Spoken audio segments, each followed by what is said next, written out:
que les chrétiens qui sont morts avant le deuxième venue de Christ seront au paradis ou plongés dans un sommeil jusqu'à son retour. Pour nous qui sommes sauvés, qui avons cru en Christ, qui sommes nés de nouveau, la Bible préfère dire que nous dormons quand nous mourrons.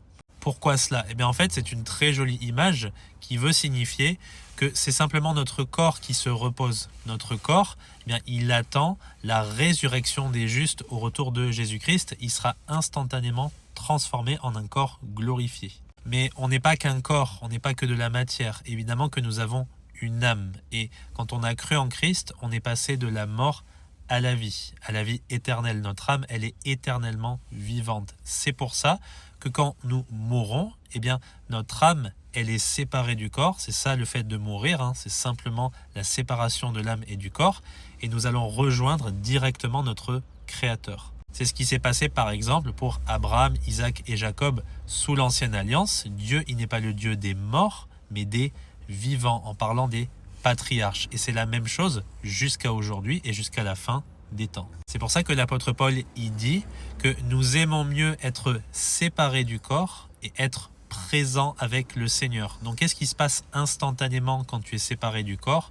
Eh bien, tu es directement au paradis avec ton Seigneur. Rappelle-toi ce que Jésus il dit au bon larron qui est crucifié à ses côtés.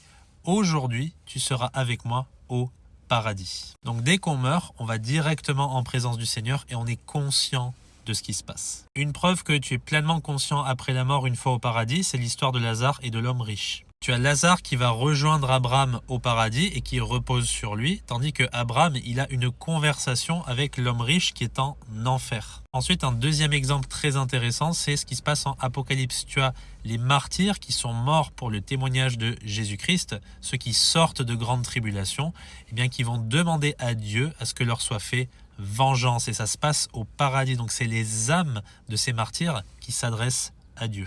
Donc pour résumer, que ce soit avant la venue de Jésus-Christ ou même à l'époque d'Abraham, depuis le début de la création, dès que tu meurs, eh bien si tu es sauvé, tu rejoins directement ton Créateur. J'espère que c'est clair, que Dieu te bénisse.